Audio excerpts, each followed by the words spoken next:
Bonjour et bienvenue dans cette vidéo de formation Unity 3D consacrée à comment exprimer à plusieurs façons de récupérer un objet distant. Sous-entendu, j'ai plusieurs objets, je veux que l'un agisse sur l'autre, comment faire? Et par extension, puisque c'est une question qui revient assez souvent, comment accéder à une variable d'un autre script. Alors pour cela, on va avoir besoin de deux objets, donc deux cubes, non, un cube et une sphère. Voilà. Alors la sphère, on va la décaler par rapport au cube, comme ceci. Alors on va créer deux scripts. Un C# script qui va dire script du cube et un autre qui va être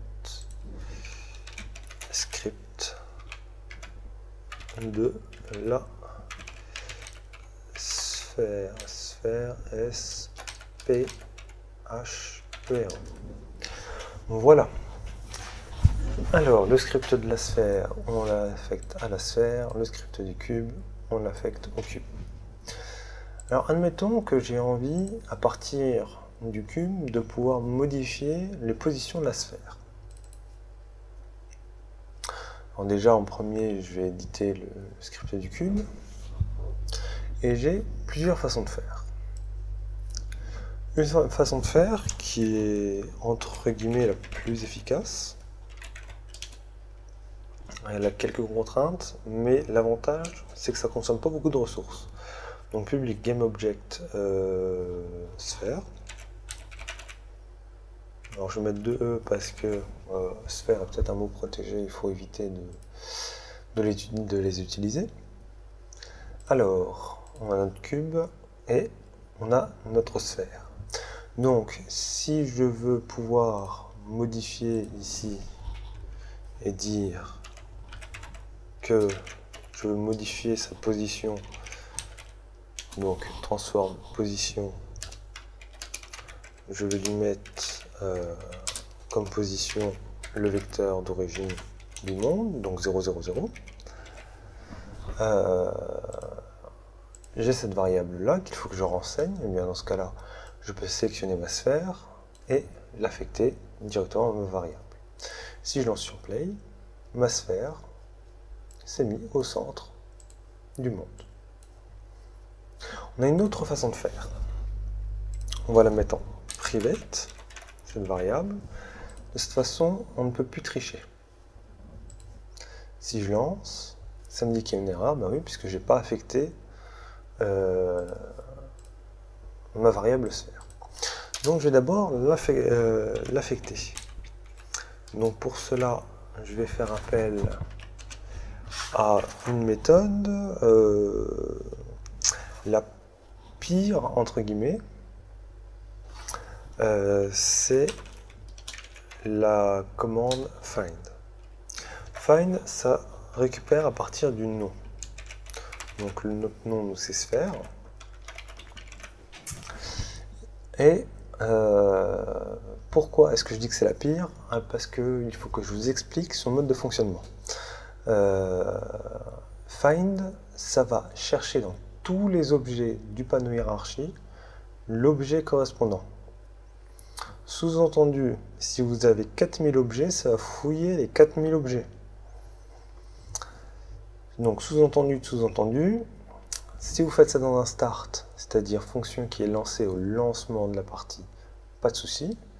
Par contre, évitez de le mettre dans un update, parce que ça peut vraiment vous ralentir votre programme.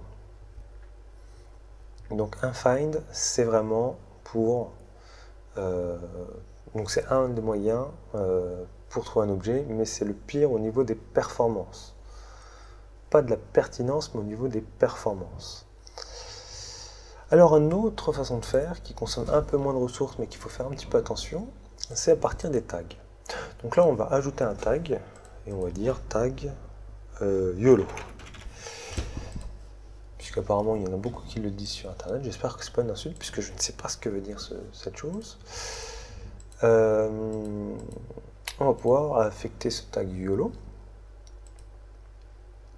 Et donc on va pouvoir trouver un objet à partir de ce tag.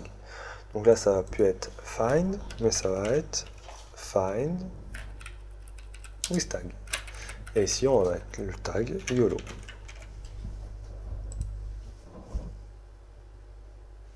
Encore une fois, ça a bien récupéré mon objet que ça a mis dans sphère. Sphère, je lui change sa transformation et je l'affecte ici.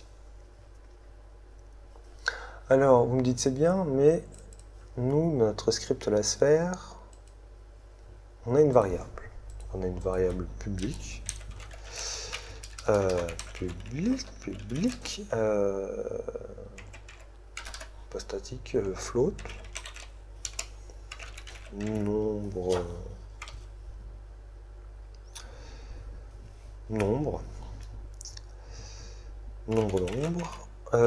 affecté à 0, à 5. Soyons fous. Hop. Voilà. Donc, dans mon script sphère, j'ai une variable nombre qui est à 4. Comment faire pour agir sur ce script, sur cette variable de ce script, depuis mon objet cube? Et bien dans ce cas-là, il va falloir faire deux choses. La première, on l'a déjà faite. Trouver la sphère. Donc là, on a trouvé un moyen de le faire, on va garder celui-là. Et on voudrait récupérer ce script-là. Donc on a une manière de faire qui est sphère.getComponent. Donc ça va récupérer le composant de l'objet en question. Vous avez un getComponents avec un S qui va vous retourner un tableau de ce qu'il aura résulté. Nous, on souhaite qu'un seul résultat, puisqu'il n'y a qu'un seul script, donc sans S. Là, on va devoir donner notre nom entre des crochets, le nom de notre script, et à partir de là, ça y est, on peut dire que l'on a capturé notre script. Voilà, il nous dit qu'il faut une expression. Bon, bref. Si je veux modifier la variable nombre, je vais à l'aide d'un point, puisque un point permet d'accéder soit à une fonction comme getComponent, soit directement une variable. Dans ce cas-là, point nombre.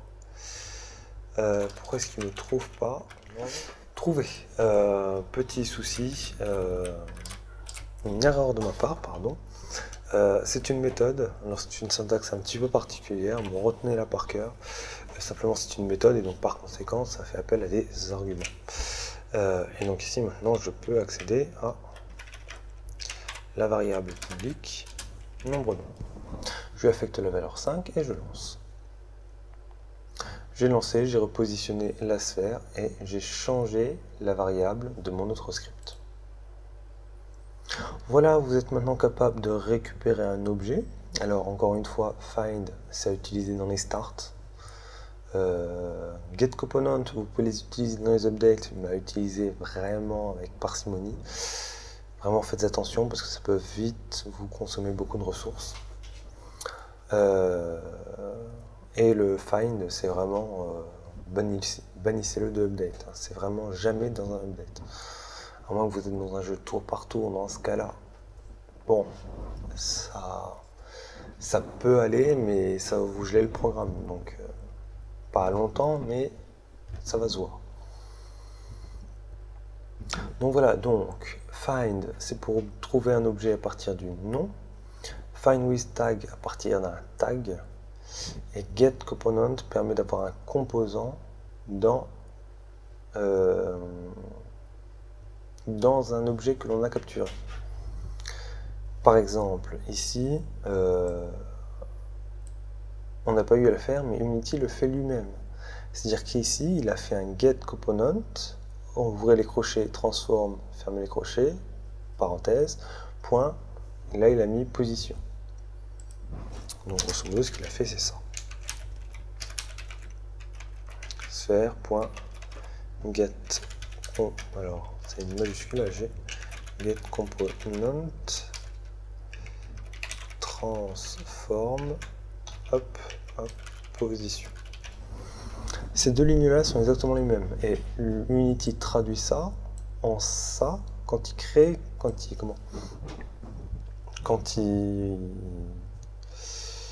compile. Donc, sous-entendu, encore une fois, faites attention, n'abusez pas des points transform dans un update. Parce que là encore, si vous avez beaucoup de composants ou si vous le faites vraiment beaucoup de fois, ça peut poser problème. Voilà, c'est tout pour cette vidéo sur l'accessibilité des objets à distance. Moi, je vous retrouve dans la vidéo suivante. On va commencer une nouvelle série de tutoriaux sur le scripting. Ce coup-ci, un niveau un tout petit peu plus avancé. Mais on va être reparti pour une série de 10-15 tutoriaux. Et ensuite, on tournera la page au scripting. On aura vraiment fait une bonne partie. Et normalement, vous ne devriez pas avoir besoin de plus. Voilà, c'est tout pour cette vidéo. À tout de suite.